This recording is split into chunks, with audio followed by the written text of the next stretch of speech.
Hey, Chris Liepe here with the Recording Revolution on how to get good record levels with your vocals. It's one of the most difficult and frustrating things for most home studio owners. If you can't get good levels going in on your vocals, you can't edit them well, they don't sit in the mix very well, and there's so many factors. How dynamic is your vocalist? What's your room treatment like? And how is your room competing with the sound and dynamic levels of your singer? Is your singer being dynamic in the right places in the arrangement of the song? If your record level isn't comfortable for your vocalist, whether that's you or another vocalist, then you're constantly fighting with all these things I've mentioned as you go through the songwriting and mixing process. So the key to getting a great vocal starts with a great record level, and there's some interesting things you can do with really no budget and just a little bit of know-how to ensure that you get great record levels that are comfortable for your vocalist and easy to work with in the mixing process. So I'm going to show you exactly how to do that in this video. If you'd like more help developing the perfect vocal chain so that your singers or that you in your vocal recordings are able to lay down perfect vocal takes, click the link below and download my free PDF called Perfect Vocal Chain. And I'll take what we're doing in this video to a whole other level for you. So what you've been hearing me talk through so far is a dialed in vocal chain for my studio, but it's using hardware on the way in to set levels, to maximize compression, to add a little bit of EQ.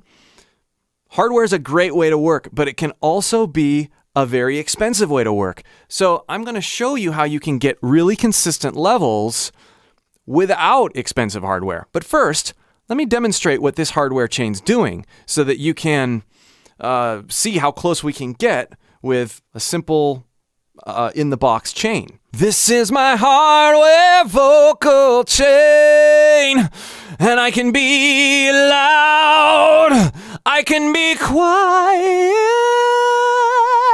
and my levels all look good and sound good. Wow, right? Healthy levels, flexibility, I can lean into my mic, I can whisper, I can yell, and the levels look good and everything sounds good. Yeah, not everybody wants to go spend a bunch of money on hardware. Here's how we get there in the box. Now I am plugged directly into my recording interface. It's an Apogee recording interface. There's no compression, no EQ, nothing. We're just looking at the level. And I don't have that piece of hardware or multiple pieces of hardware that is helping me level the level so I can get a good record level. That's the main problem. So a lot of times, you have something set up like this and you go, okay, vocalist, be as loud as you're going to be. And then, okay, well, then too loud. So we bring the trim down. Hey, okay. Okay, there we go. That's good. Now I'm loud. I'm not clipping. I'm so quiet now, right? You have this. So you wind up with this kind of thing going on when you record. You're not getting good, healthy record levels. You're getting low record levels and high record levels. This is my in-the-box vocal chain, and it's really small and really big. And it's clipping a little bit. It's so unruly.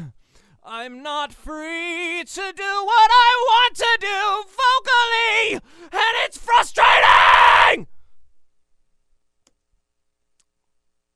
Yeah. And really big! And it's clipping a little. So the next thing you do is you go, okay, well, I'm going to turn the level down a little bit more and keep me from clipping, and we're going to create that even more dynamic range. I'm going to get quieter in my quiets, and I might even still clip. I don't know. But what we tend to do then is we go, okay, well now I'm going to add some plugins. I'm just going to add a channel strip. One of my favorite channel strips is the Omni channel. Test, test, 1, 2, and we start bringing it up. We add all the various components. We compress. We add gain. Let's do that. So output 1, 2, 1, 2. Hey, hey, hey, 1, hey, 1. We'll bring in the limiter and we'll increase the input a little bit. Test, test, test, test. Oh, that's sounding better. Yeah. And clipping this plugin because it has a bunch of soft clipping in it it's definitely helping things sound better. Let's add some compression. It's sounding really nice. Whoa! Add a little bit of top end EQ. We'll roll off some bottom end here. We'll continue to dial in the compression here. Dial in the compression and limiting! Dial in the compression and limiting! Maybe a little more saturation.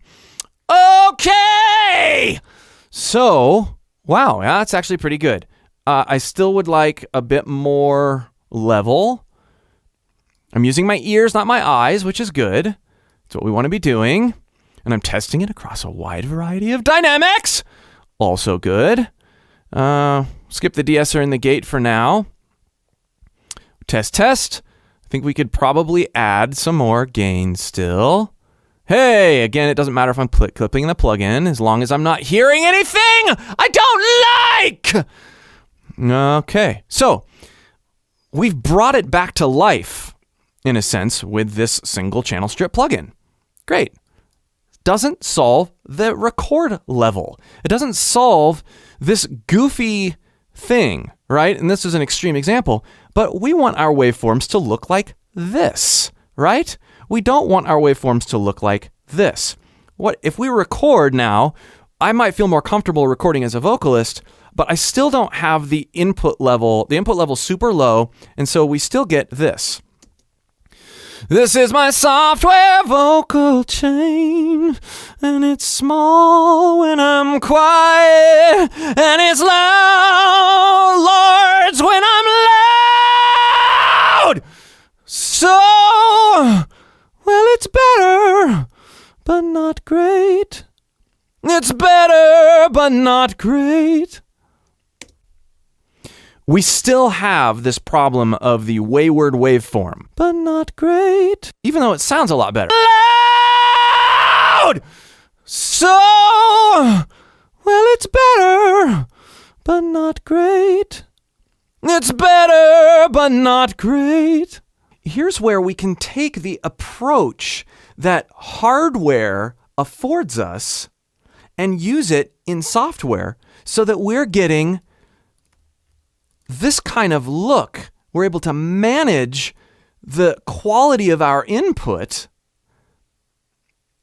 and take advantage of the flexibility that our DAW offers. Rather than turning our preamp down, making sure we're not clipping, recording at the max level possible for the dynamics of our vocalist, and then putting in a plugin in real time on the channel to fix what having a low record level is doing to our waveform, let's put an input stage, a virtual input stage between our preamp and our record track. And it's really as simple as doing this. We're going to create an aux track or a track before the track, and different DAWs do this in different ways.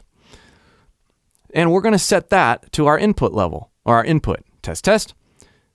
Now, I have them both going. I'm going to take this signal chain that I created with this Omni channel, and I've got my affected voice with this software insert that goes before my track. And so anything that this plugin is doing is being written to the file. Now, you want to be careful with this because you don't want to do things too extreme so that if I over EQ'd or over compressed or whatever, and now I can't get rid of it. You don't want that. But this is a great way. If you dial things into taste, just like I showed you in real time on the track, and then move it over to an aux track, now look at the quality of my waveform. Look at the quality of my input. We all want the waveforms and inputs to be more consistent and more manageable when we get to the mixing stage. So this is a great way to work. Is it necessary? No. If you're happy working with massively dynamic looking waveforms on your vocals, fine. If you'd like to run things in real time, fine. But I've found, especially when I'm collaborating with other people, man, having waveforms that both look good and sound good and don't need a bunch of real-time things just to be like in it at all, it's really, really helpful. So let's record a little bit here, but let's taper our levels a little bit given what we've done to the gain staging. Test, 1, 2. I'm really overloading my actual record track now. So I'm going to bring these levels down just a little bit. I'm going to bring the output down. Yeah!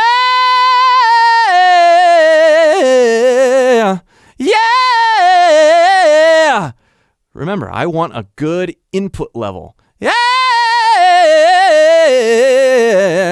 And I'm also looking at my hardware, my interface, to make sure I'm not clipping there. Another way to check this is to temporarily bypass this. Yeah! Okay. Good. Okay. Now, let's balance these. 1, 2, 3, 4, 5, 6. Again, don't care about clipping on the plugin. Add a little bit more saturation. Okay. Let's give this a record and see what happens. This is my software vocal chain. My software vocal chain. My input is way more consistent, and it's not clipping, and it sounds good, and it's more manageable both visually and audibly.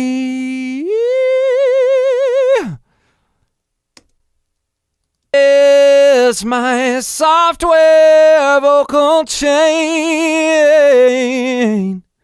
My software vocal chain. My input is way more. Now you can see here that there's these square wave things happening, but it sounds fine. This is what happens when you go to the digital domain where things can, be lopped off so instantly, right?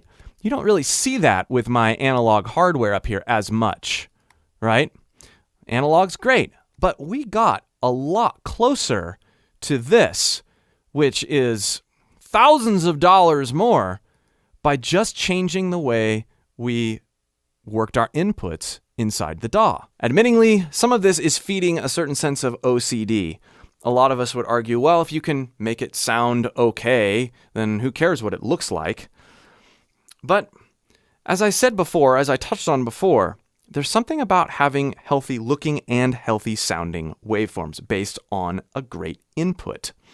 And if you've got the initial housekeeping out of the way on the input stage, before you're adding a bunch of fix-it plugins in real time, I just don't think, in my experience, recording vocals and really other instruments too, your great recording, your great mix, everything that's good is done on the recording and on the input side, right? The performance, the going to the DAW, and then your mixing is exponentially easier.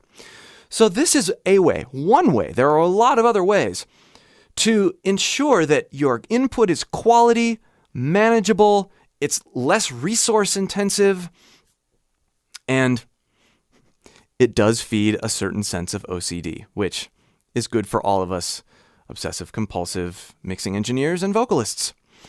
Again, if you'd like more help with your vocals and your vocal chain, your vocal recording, click that link below and download my free PDF. This has been Chris Liepe with The Recording Revolution. We'll see you for more.